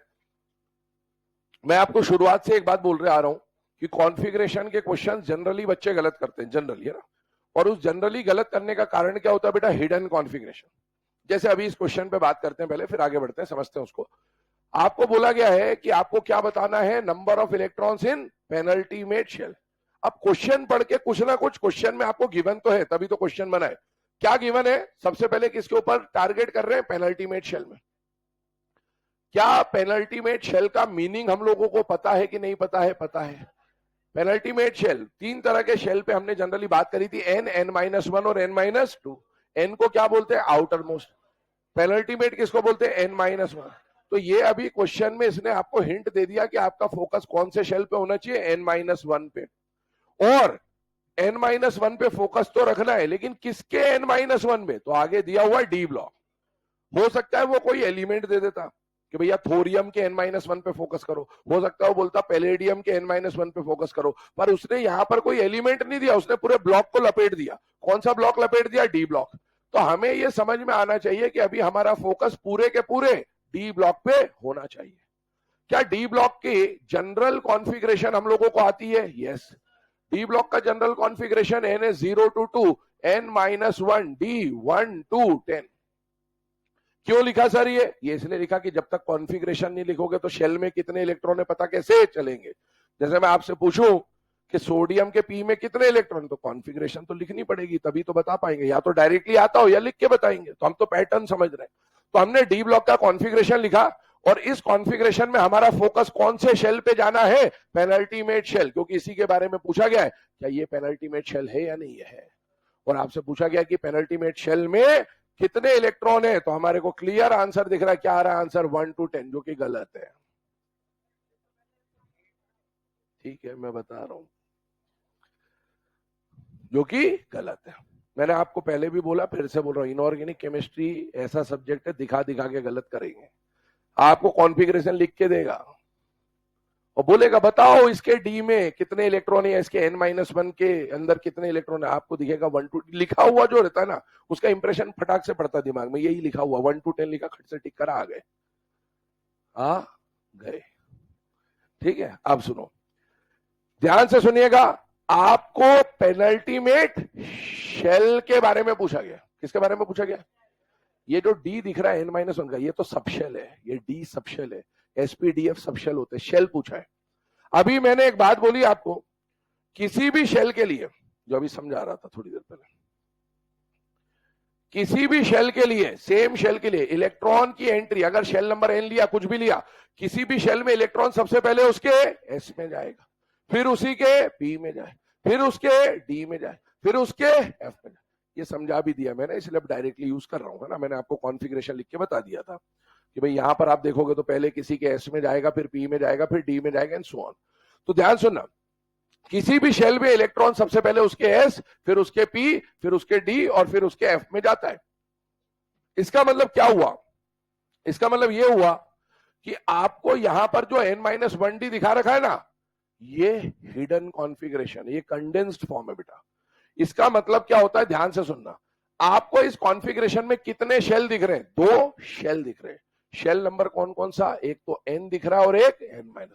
सुनना और समझना, मैं पहले शेल लिख रहा हूं, n हो या n-1 हो, मैंने 2 शेल लिख दिए। मुझे बताइए, किसी भी सेम शेल के लिए इलेक्ट्रॉन सबसे पहले उसके एस में जाएगा, फिर उसके पी में जाए, फिर उसके डी में जाए, फिर उसके एफ में। चाहे मैं n के बारे में बात करूं उसके लिए भी ये बात वैलिड है, चाहे मैं n-1 के लिए बात करूं उसके लिए भी ये बात वैलिड है, चाहे मैं n-2 के लिए बात करूं उसके लिए भी ये बात वैलिड है, बशर्ते वहां एसपीडीएफ होने चाहिए। 1 की बात करें तो होगा ही नहीं, तो बात अलग है। अब मुझे बताओ, इस कॉन्फ़िगरेशन में आपको n के साथ जो सबशेल दिखा रखा है वो एसपीडीएफ में से कौन है? एस है। क्या किसी भी शेल में सबसे पहले इलेक्ट्रॉन उसके एस में ही जाता है? और आपको दिखा भी एस रखा है, इसका मतलब है इसके बाद वाले में अभी तक इलेक्ट्रॉन नहीं गया। तो आपको एस के साथ जो नंबर दिखा रखे वो लिख दो एज इट इज, उसमें कोई चेंज नहीं करना है, नंबर में चेंज नहीं करेंगे। मुझे बताओ, यहां पर n-1 के साथ आपको क्या दिखा रहा है? एसपीडीएफ में से क्या दिखा रहा है? डी दिखा रहा है। डी दिखाने का मतलब समझते हैं क्या? डी दिखाने का मतलब है ऑलरेडी n-1 के डी में कितने इलेक्ट्रॉन गए हैं? 1 से लेकर 10 तक जाएंगे, लेकिन n-1 में इलेक्ट्रॉन डायरेक्टली डी में नहीं जा सकता।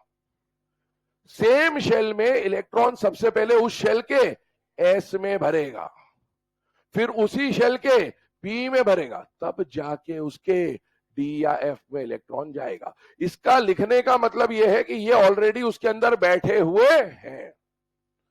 ये कहने का मतलब यह हुआ कि मैंने अगर आपको बोला, ध्यान से देखिएगा, मैंने अगर आपको बोला कि किसी एलिमेंट में, जैसे यहां पर आइए, ये n-1d है मान लो, ठीक है, तो मैंने बोला कि इसके अंदर जैसे मान लो आपने कॉन्फ़िगरेशन लिखा, किसका लिखा, जिंक का। जिंक का कॉन्फ़िगरेशन अपन क्या लिख देते हैं, आर्गन 4s2 3d10। समझना बात को। क्या इसमें ये वाला शेल आपको n दिख रहा है? हाँ। क्या इसमें ये वाला शेल आपको n-1 दिख रहा है? हाँ। अब आपको दिखाया तो मैंने n-1 का d10 है, लेकिन क्या थर्ड शेल में सीधे इलेक्ट्रॉन डी में गया होगा? नहीं ना।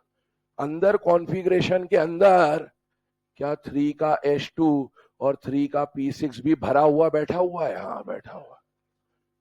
वो छुपा हुआ है, दिखाया नहीं जा रहा। अगर आपको 3D दिखाया, इसका मतलब है उसने आउटर वाला दिखा दिया। अब इसके अंदर वाले आपको खुद समझने हैं कि वो भरे हुए। जैसे किसी भी शेल में अगर मैं आपको बोलूं कि जैसे n-2 f लिखते हैं अपन यही लिखते हैं ना कि f के n-2 में जाता है।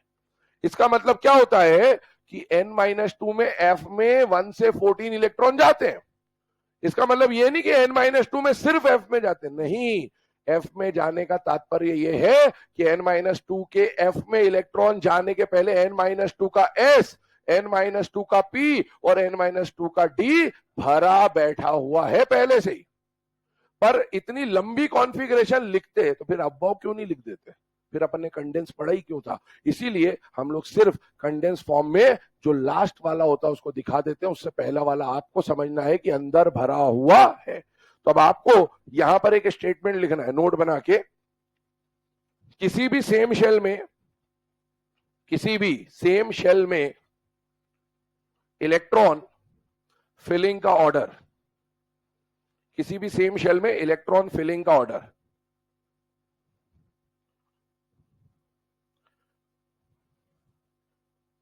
ठीक है। इधर ध्यान दीजिएगा 2 मिनट के लिए। अब लिखते वक्त आप चाहो तो ऐसे लिख लो कि पहले SPDF लैंग्वेज में लिख लो, चाहे ऐसे लिख लो, आपको जो समझ में आए बाद में 4 मई के पहले वो लिखना है ना, कि किसी भी सेम शेल में इलेक्ट्रॉन सबसे पहले उसके S, फिर उसी के P, फिर उसी के D और फिर उसी के F में एंट्री होती है। सेम शेल के लिए ये बात हमेशा पक्की है।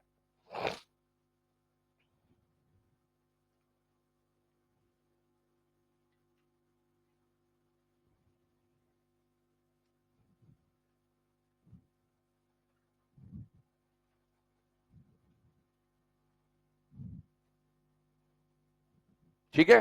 तो ये पहला वाला जो सीक्वेंस हमने लिखा है, ये किसका लिख लिया बेटा? सेम शेल का। किसी को बाद में कंफ्यूजन हो तो ध्यान सुनना, अगर शेल नंबर सेम है तो SPDF का फिलिंग का ऑर्डर है, और अगर शेल नंबर डिफरेंट हो तो फिर आप अफवाह रूल से सॉल्व कर सकते हैं आराम से, कोई दिक्कत नहीं है। सब डब वाला जो ऑर्डर है ये पढ़ चुके हैं हम लोग, ठीक है। आइए इधर ध्यान दीजिएगा। अब इस क्वेश्चन के ऊपर आते हैं वापस से। मुझे बताइए, ये जो क्वेश्चन हम लोगों ने लिखा है, अब इसका सेंस समझते हैं वापस से एक और बार। ध्यान दीजिएगा, कितने शेल दिख रहे हैं आपको यहाँ पर? 2। कौन कौन से शेल नंबर दिख रहे हैं? एक n और एक n-1। इस पे 2 पे ही बात हो रही है, एक n और एक n-1। मुझे बताइए, अभी हमने एक शेल नंबर फिक्स कर लिया, कौन सा? n। किसी भी सेम शेल में इलेक्ट्रॉन सबसे पहले उसके s में जाए। यहां s ही दिखा रखा है, मतलब इसके अंदर कुछ भी हिडन नहीं है। अगले वाले पे आइए, अगला शेल नंबर कौन सा दे रखा है? n-1। इसको फिक्स कर लो, इसके ऊपर बात करेंगे। किसी भी सेम शेल में इलेक्ट्रॉन क्या डायरेक्टली डी में जा सकता है? क्या नहीं। पहले इसी शेल का क्या भरा होगा? S भरा होगा। फिर क्या भरा होगा? P। तब जाके इलेक्ट्रॉन किस में गया होगा? D। पर D में 10 मत कर देना, जो रेंज दे रखी है वही लिखना है, 1 to 10। अब मुझे बताइए, क्वेश्चन आपसे पूछा गया था डी ब्लॉक के बारे में, और डी ब्लॉक के कौन से शेल के बारे में पूछा गया बेटा? Penultimate. हमें अगर ऊपर वाली कॉन्फ़िगरेशन देखें तो हमें ऐसा लगेगा कि n-1 में कितना इलेक्ट्रॉन जा रहा है? 1 to 10, जो कि नहीं है। n-1 में कितना इलेक्ट्रॉन है वो अब हमें दिखेगा। इसका मतलब है S2P6 का मतलब 8 तो हो ही गया। डी में अगर 1 इलेक्ट्रॉन जाता तो 8 + 1 9, और मान लो अगर 10 वाला लूं तो 2 + 6 कितना हो जाएगा? 8 + 10 कितना हो जाएगा? 18। तो एक रेंज आ गई आपके सामने, और वो रेंज क्या आ रही है बेटा? 9 to 18।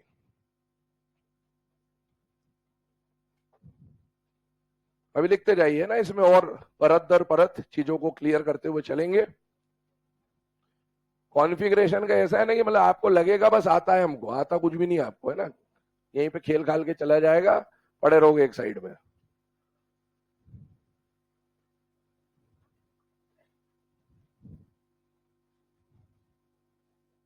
चलिए, तो यहां पर आ गया बेटा 9 to 18।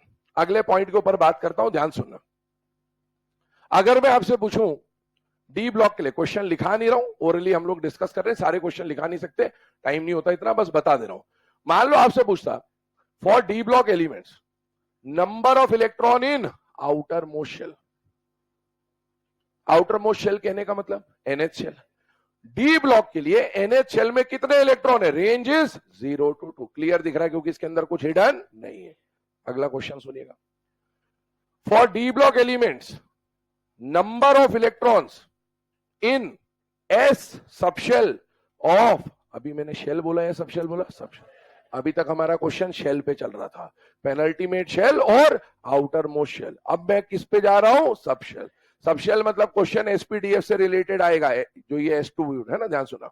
Number of electrons present in S subshell of outer most shell. अब थोड़ा लैंग्वेज को समझो आराम से, क्योंकि बच्चा बहुत जल्दबाजी में गलती करता है। मैंने आपको एक सबशेल बताया, कौन सा सबशेल बताया? एस। पर सबशेल एस, सिर्फ एस बोल देने से काम चलेगा क्या? पहले लेक्चर से बता रहा हूं, एस के साथ ये भी तो पता होना चाहिए कि 1 का एस है कि 2 का एस है कि 5वें का एस है। एस बोलने से क्या हो जाएगा? तो अगर हम बात करें तो मैंने क्या बोला? Number of electron in S subshell of outer most shell, मतलब आपको शेल नंबर बता दिया आउटर मोस्ट। आउटर मोस्ट को n, n-1, n-2 किससे दिखाते हैं? n से। मतलब कुल मिला के क्वेश्चन ns के बारे में पूछा गया है। और क्या पूछा है? Number of electrons in S subshell of outer most shell of D block element. क्या आंसर? अगेन 0 to 2 है बेटा, यस। फिर अगला क्वेश्चन बन सकता है कि number, minimum number and maximum number. जैसे अभी रेंज बना था 9 से 18, तो मैं ये भी तो पूछ सकता था कि मिनिमम नंबर ऑफ इलेक्ट्रॉन उस क्वेश्चन में कितने होते? तो 9। मैक्सिमम कितने होते? 18। जैसे यहां पर अभी 0 to 2 चल रहा है।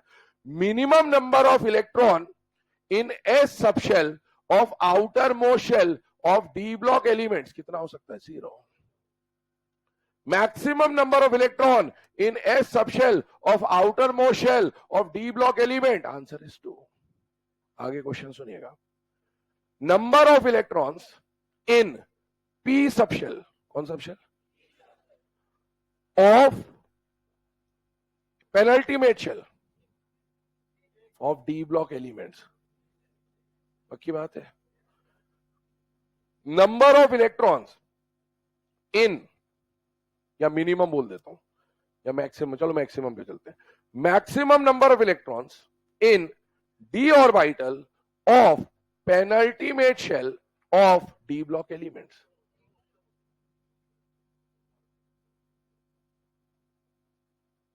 सबशेल नहीं बोला था, ऑर्बिटल बोला था।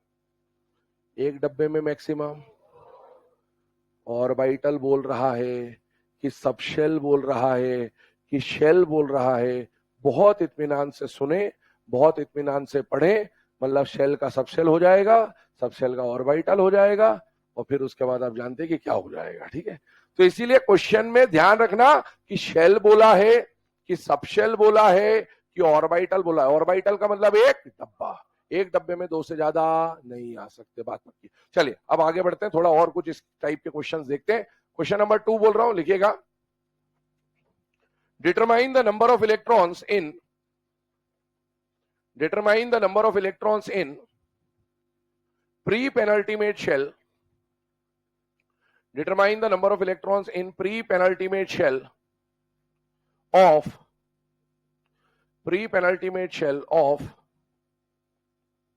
F block elements, pre-penultimate shell of F block elements। ठीक है, ऑप्शंस बोर्ड पे लिखे हुए हैं। थोड़ा लॉजिकली पहले क्वेश्चन को समझिएगा ना। अभी ऑप्शन तो साइड में रखो, अपन क्वेश्चन को पढ़ के सॉल्व करने का पैटर्न समझो। सबसे पहली बात, आपको किसके ऊपर फोकस कराया गया है बेटा? इलेक्ट्रॉन्स के ऊपर। आपको इलेक्ट्रॉन की क्वांटिटी बतानी है। इलेक्ट्रॉन की क्वांटिटी किसके लिए बतानी है? किसी एलिमेंट के लिए बतानी है, किसी ब्लॉक के लिए बतानी है, किसी ब्लॉक के लिए बतानी है। पर्टिकुलर एलिमेंट बोला होता, मान लो सोडियम बोलता तो सोडियम की कॉन्फ़िगरेशन लिख देता, पर यहां पर क्या बोला है? F block. तो पहली बात, मुझे एफ ब्लॉक को, पूरे एफ ब्लॉक को समेटना है तो उसका जनरल कॉन्फ़िगरेशन लिखना पड़ेगा। और एफ ब्लॉक का जो जनरल कॉन्फ़िगरेशन होता है वो होता है NH2 N-1D 0 और 1, और उसके बाद आ जाता है बेटा n-2f 1 to 14। ये इसका कॉन्फ़िगरेशन। अब हमसे क्वेश्चन में बोला है कि एफ ब्लॉक के प्री पेनल्टीमेट शेल बोला है या सब शेल बोला है? शेल बोला है। Pre penultimate shell, pre penultimate मतलब हमारा फोकस n-2 पे चला गया। अब देखने में ऐसा लगेगा कि n-2 में कितने इलेक्ट्रॉन दिख रहे हैं? 1 से 14। बच्चा ये टिक करके आएगा, लेकिन नहीं। धमाल मूवी देखी है? एरोप्लेन वाला सीन याद है? ये लाल बटन था, आपको उसमें एक लाल बटन दिख रहा होगा, दबा दिया, नहीं दबाना था। याद आ रहा है सर? तो आपको इसमें एक लाल बटन दिख रहा होगा, दबा दिया, नहीं दबाना, हरा बटन दबाना था, ठीक है ना? हाँ, तो अभी समझना पड़ेगा कि इसके अंदर दिखेगा तो 1 to 14, लेकिन 1 to 14 है नहीं एक्चुअल में। ये तो कंडेंस्ड फॉर्म लिखा हुआ है, इसका एक्सपांडेड फॉर्म बनाना है। अब एक्सपांडेड फॉर्म बनाना है तो आप खुद बताइएगा, इधर ध्यान दीजिएगा 2 मिनट के बेटा सभी लोग। इसमें कितने शेल दिख रहे हैं? एक तो n दिख रहा है, एक n-1 दिख रहा है, एक n-2 दिख रहा है। हालांकि हमारा फोकस अभी n-2 पे होना चाहिए, लेकिन मैं सबके लिए लिखा दे रहा हूं ताकि अभी मैं कुछ क्वेश्चन डिस्कस करूंगा तो अपन को सब कुछ पहले लिखा हो। एक शेल है n, एक शेल है n-1 और एक शेल है बेटा n-2। मुझे बताइए NH शेल, सेम शेल के लिए इलेक्ट्रॉन सबसे पहले किस में जाना चाहिए? उस शेल के S, फिर उसी के P, फिर उसी के D, फिर उसी के F। लेकिन आपको दिखा क्या रखा है? S दिखा रखा। इसका मतलब इस शेल का इलेक्ट्रॉन केवल और केवल S में गया। क्या S अगर लिखा है इसका मतलब कुछ छुपा हुआ है क्या? नहीं, क्योंकि पहले इसी में जाता है, जो लिखा है वो लिख दो एज इट इज। इधर आइए, n-1 के लिए आपको क्या दिखा रखा है? D। बेटा n-1 कोई भी शेल हो, कोई भी शेल हो, इलेक्ट्रॉन सबसे पहले उस शेल के S में जाएगा, फिर उस शेल के P में, फिर उसके D में। आपको D दिखा रखा है, इसका मतलब क्या यहां कुछ हिडन है या नहीं है? है। कौन छुपा हुआ है? S और P। तो आपको एक्सपांडेड फॉर्म में इस तरह से S2P6 लिख देना, और D का जो रेंज दे रखा है उसको ऐसे ही लिखना, उसमें कोई चेंज नहीं करेंगे। इधर आइए, n-2 कोई भी शेल हो, इलेक्ट्रॉन क्या उस शेल के डायरेक्टली F में जा सकता है? नहीं, पहले उस शेल का क्या भरेगा बेटा? S, फिर भरेगा P, फिर भरेगा D, और लास्ट में आएगा 1 to 14। अब हमारा फोकस n-2 F पे, मतलब n-2 पे है।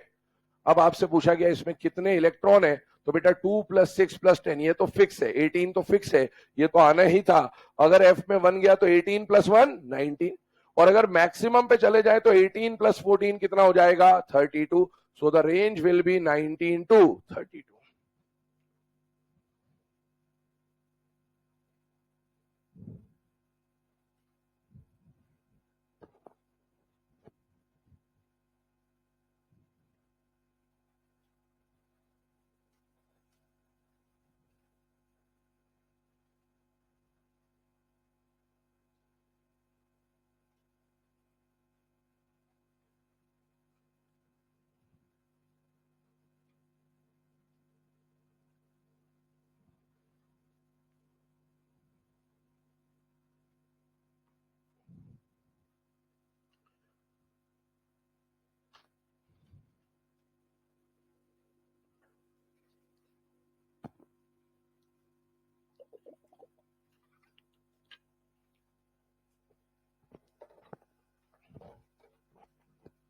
चलिए ना, नेक्स्ट क्वेश्चन बोल रहा हूं, लिखिएगा। Determine the number of electrons in, determine the number of electrons in S subshell, determine the number of electrons in S subshell of outermost shell of F block elements। Option नहीं दिए जा रहे, direct answer देना है आपको। अब logically हमको समझ में आना चाहिए ना, फोकस किसके ऊपर करा है? पहला तो एफ ब्लॉक के ऊपर, तो ये एफ ब्लॉक का कॉन्फ़िगरेशन लिखा ही हुआ है आपके सामने।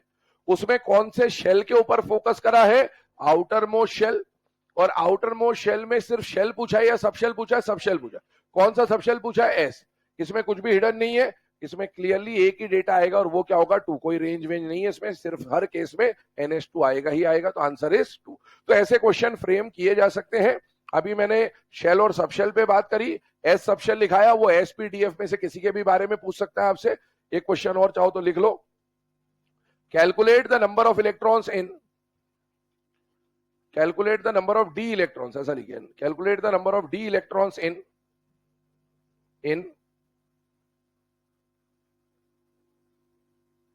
Mercury, mercury Hg, atomic number 80। अब अपने को याद होना चाहिए जिंदगी कबाड़ा हो गई, मर्क्यूरी की पोजीशनिंग याद होनी चाहिए। जिंदगी कबाड़ा हो गई, ग्रुप नंबर 12 ZnCdHe। बेटा ये 3D सीरीज है, ये 4D सीरीज है, ये 5D सीरीज है, और 5D series belongs to 6th period.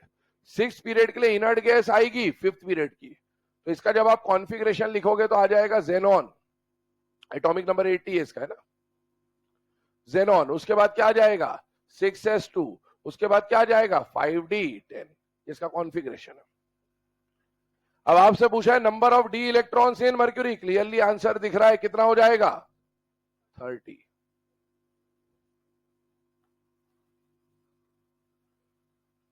Inorganic है, दिखा दिखा गलत कराएगा। आपने कॉन्फ़िगरेशन लिखा, आपको डी में कितने इलेक्ट्रॉन दिख रहे हैं? अरे ये तो 5d है भाई, क्या इसके अंदर छुपे हुए हैं? डी में कितने इलेक्ट्रॉन है? 30।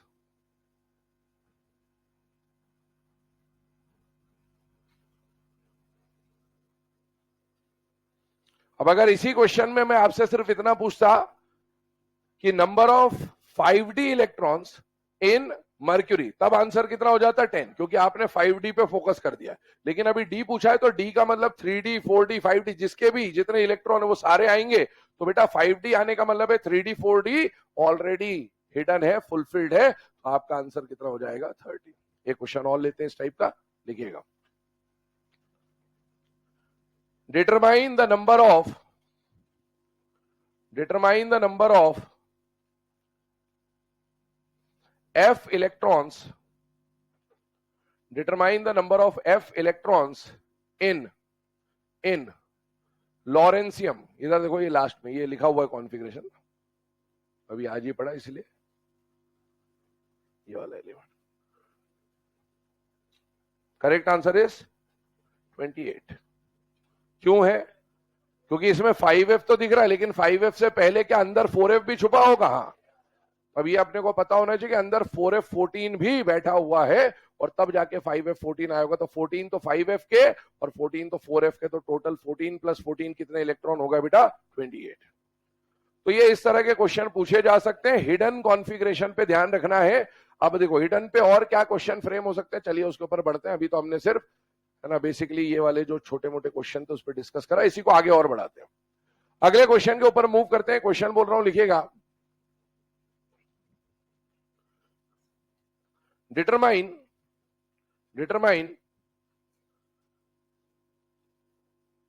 the general electronic configuration for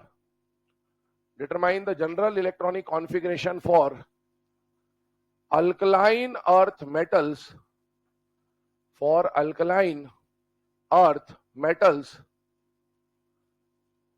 from the given।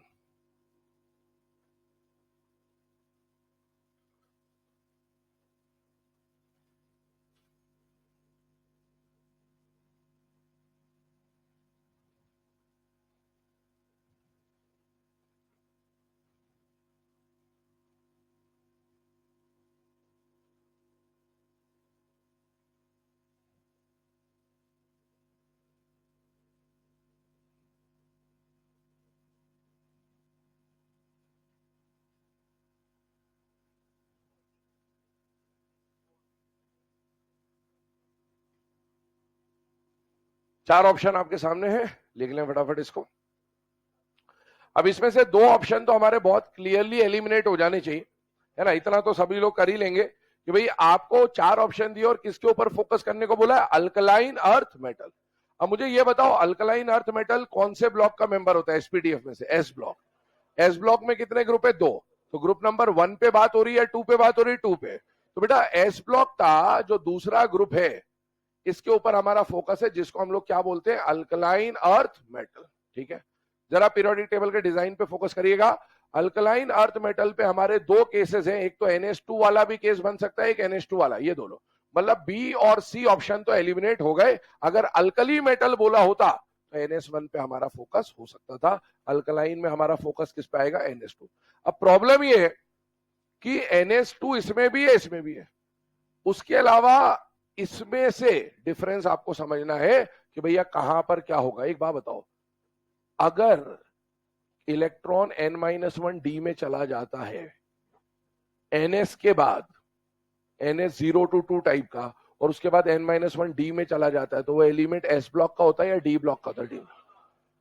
और अगर NH2 के बाद N-1, अब ये देखो कुछ लोग ये सोचेंगे सर N-1 कहां से आया, S ब्लॉक में तो सिर्फ NS होता है, तो उस पर चर्चा कर रहा हूं, ध्यान सुनना। ये तो इनर शेल है, बात ध्यान सुनना। एक लाइन बोल रहा हूं, नोट बना के लिखना, ये काम आएगा आगे भी। नोट बनाइएगा, लिखिएगा। S ब्लॉक का एलिमेंट होने के लिए, S ब्लॉक का एलिमेंट होने के लिए NS में 1 या 2 होना चाहिए। S ब्लॉक का एलिमेंट होने के लिए NS में 1 या 2 होना चाहिए, ऑब्वियस सी बात है, कॉन्फ़िगरेशन यही होता है। लेकिन साथ साथ N-1D, N-2F and NP, N-1D, N-2F and NP खाली होना चाहिए, खाली होना चाहिए। खाली होने का मतलब है 0 होना चाहिए, उसमें खाली होना चाहिए। ये जो लाइन लिखा है इसका मीनिंग समझना, इधर देखो बेटा, 2 मिनट है ना, लॉजिकली समझिएगा चीजों को, रटने का कुछ भी नहीं है। आप मुझे बताओ, अगर किसी एलिमेंट को S ब्लॉक का मेंबर होना है तो उसका लास्ट इलेक्ट्रॉन यहां पर कहीं पर फिल होना चाहिए, यस और नो, यस। तो इसको हमने बोला कि किसी भी एलिमेंट को अगर S ब्लॉक का होना है तो उसका NS में 1 या 2 होना चाहिए।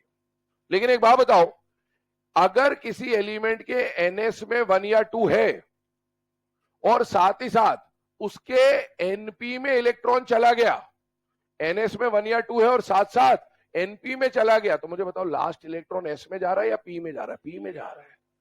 और अगर किसी एलिमेंट का लास्ट इलेक्ट्रॉन P में चला जाता है तो वो बताओ S ब्लॉक का मेंबर हो जाता है या P ब्लॉक का, P ब्लॉक का।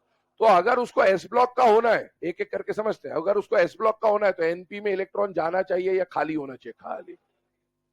यही तो हमारा सीक्वेंस था, स फ ड प।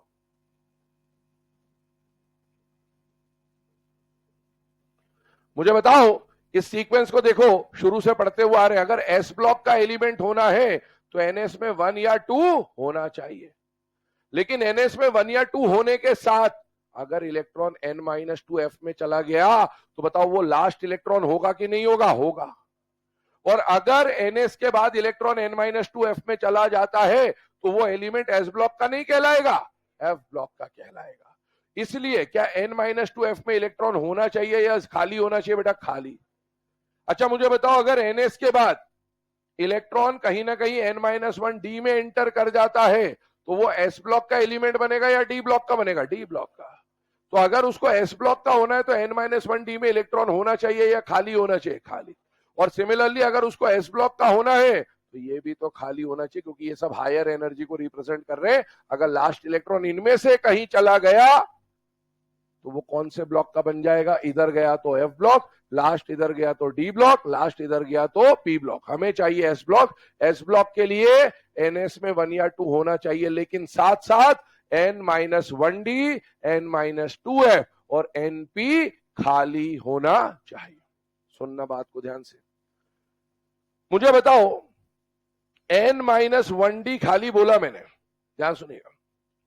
तो N-1D खाली होना चाहिए। मुझे बताओ, क्या सेम शेल में क्या इलेक्ट्रॉन डायरेक्टली D में जा सकता है क्या? नहीं। मैंने ये नहीं बोला कि N-1 शेल खाली होना चाहिए, मैंने बोला N-1 का D खाली होना चाहिए। अगर N-1 का D खाली रखता हूं तो क्या इसके अंदर कुछ छुपा हुआ है पहले से? इसके अंदर एस और पी तो छुपा बैठा है, उसको खाली नहीं करना है। मैंने ये नहीं बोला कि n-1 का एस या n-2 का n-1 का पी खाली, मैंने बोला n-1 का डी खाली होना चाहिए, डी खाली होना चाहिए। ये तो हो सकता है, ये तो हो सकता है। इधर आइए, मैंने बोला n-2 का एफ खाली होना चाहिए। कहने का तात्पर्य यह है कि एफ में 0 होना चाहिए, पर क्या एफ से पहले n-2 का एस पी और डी ऑलरेडी भरा हुआ होगा बेटा? ये भरे हो सकते हैं, इनसे कोई प्रॉब्लम नहीं है, ये खाली होना चाहिए। ये भरे हो सकते हैं, इनसे कोई प्रॉब्लम नहीं है, ये खाली होना चाहिए। ये कहने का मतलब है। तो ये स्टेटमेंट अभी हम लोगों ने लिखा, ठीक है? हो गया समय? अब घंटे बजे किसके अभी है 2 मिनट 5 मिनट। चलो, तो ये बात ध्यान रखिएगा कि अगर NS के बाद n-1 डी में इलेक्ट्रॉन चला जाता तो ये बेटा डी ब्लॉक का एलिमेंट हो जाता। मुझे इससे कोई मतलब नहीं है, मुझे तो n-1 के डी पे फोकस करना है। एस ब्लॉक का एलिमेंट होने के लिए n-1 का डी क्या होना चाहिए था? खाली। तो n-1 का डी यहां पर खाली है और इसीलिए हमारा करेक्ट आंसर कौन सा हो जाएगा? Option D.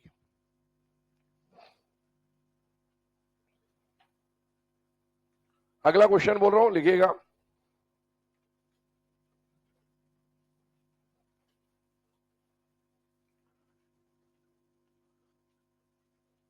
Determine which general electronic configuration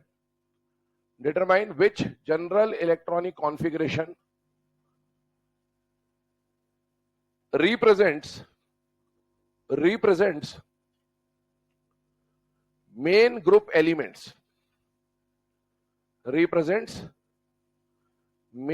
group elements,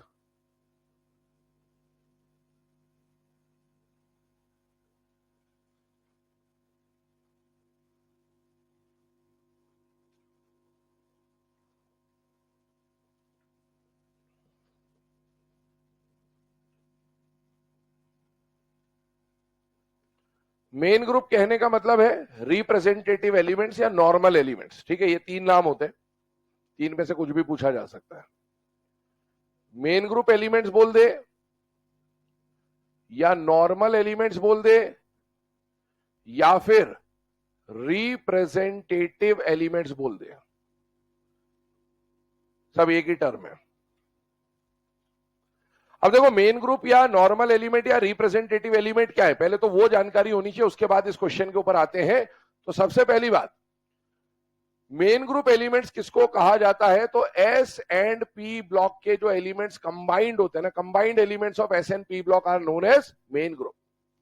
बहुत ध्यान से सुनना और बहुत ध्यान समझना इस बात को। मार्केट में ये टर्म चलती है रिप्रेजेंटेटिव, नॉर्मल बोल देते हैं, रिप्रेजेंटेटिव बोल देते हैं, मेन ग्रुप बोल देते हैं। आपको रिप्रेजेंटेटिव पढ़ाते वक्त कई संस्थानों में यह बताया जाता है कि एस और पी को लेना है और इसमें से इनर्ट गैस को हटा देना है। ये चलता है मार्केट में। एस और पी लेने का मतलब है ग्रुप नंबर 1 और 2 ले लिया, और पी कहने का मतलब है ग्रुप नंबर 13, 14, 15, 16, 17 और 18 आता है पी ब्लॉक में, और उस पी ब्लॉक में से ग्रुप 18 को हटा देना है। तो देखने में ऐसा लगता है कि रिप्रेजेंटेटिव एलिमेंट किसको कहा गया है? S and p block except group number 18। ये चलता है मार्केट में, पर एनसीईआरटी इससे इत्तेफाक नहीं रखता, और अपने को नंबर किसके हिसाब से मिलेंगे? एनसीईआरटी। अब ये सही है या गलत है उससे कोई मतलब नहीं है, उस पर बात नहीं कर रहा हूं कि ये सही है या गलत है, बात चल रही है एनसीईआरटी की। एनसीईआरटी साफ शब्दों में लिखता है कि मेन ग्रुप एलिमेंट किसको बोला जाता है? S and p block collectively, elements of s and p block collectively are termed as main group elements, या रिप्रेजेंटेटिव एलिमेंट या नॉर्मल एलिमेंट। अब मुझे बताओ, अगर मुझे एस और पी ब्लॉक को कंबाइंड फॉर्म में लेना है तो कौन सा कॉन्फ़िगरेशन है जो जस्टिफाई कर जाएगा? भैया, एस ब्लॉक की कॉन्फ़िगरेशन क्या होती है? NS1 to 2, और पी ब्लॉक की कॉन्फ़िगरेशन क्या होती है? NP1 to 6, जो कि गलत है। This one. क्यों ये सही है? क्योंकि मुझे एक बात बताना, क्या एस ब्लॉक के एलिमेंट्स को रिप्रेजेंटेटिव एलिमेंट कहा जाता है कि नहीं कहा जाता है? कहा जाता है। और अगर कोई एलिमेंट एस ब्लॉक का है तो एस ब्लॉक का मेंबर होने के लिए एनपी खाली होना चाहिए। तो एक्चुअल में देखने में ऐसा लगेगा कि सर ये एस ब्लॉक है ये पी ब्लॉक है, लेकिन एस ब्लॉक के जो एलिमेंट्स होते हैं उनके एनपी में क्या होता है, 0 होता है, तो वो भी यहां पर ऐड हो जाएगा। और अगर ऐसे समझ ना आए तो सीधा सा तरीका मैं शुरू से बोल रहा हूं, कॉन्फ़िगरेशन लिख लिया करो। मुझे बताओ सेकेंड पीरियड के एलिमेंट लेते हैं, क्योंकि सेकेंड पीरियड में केवल सप होता है, तो एस और पी आ जाएगा। लिथियम, बेरिलियम, बोरॉन करते करते अपन नियॉन तक चले गए। कॉन्फ़िगरेशन लिखोगे क्या आ जाएगा, 1s2 2s1। कॉन्फ़िगरेशन लिखो 1s2 2s2। कॉन्फ़िगरेशन लिखो 1s2 2s2 2p1। कॉन्फ़िगरेशन लिख दो 1s2 2s2 2p6। अब ये 1s2 को तो भूल जाओ क्योंकि वो तो सब में कॉमन है, हमें केवल n पे फोकस करना है। n मतलब outer most shell, that is 2। Combine करिए, यहां पर लिथियम से लेकर नियॉन तक अगर इसको मैं ns लिखता हूं तो इलेक्ट्रॉन की चेंजेस कहां से कहां तक जा रही है, 1 से लेकर 2 तक। तो ns 1 to 2 तो सभी में दिया हुआ है, कोई प्रॉब्लम नहीं है। अब p को देखिए, अगर 2p को np लिखता हूं तो बताइए देखने में क्या लग रहा है, p1, लेकिन भैया यहां पर 2p 0 भी तो है, तो इसीलिए वैल्यू कहां से कहां तक जा रही है, np 0 to 6। तो मोर अप्रोप्रिएट जो ऑप्शन है वो ns 0 to 2 np 0 to 6 है। यहां तक नोट कर लीजिए, आगे का डिस्कशन कल बढ़ाएंगे।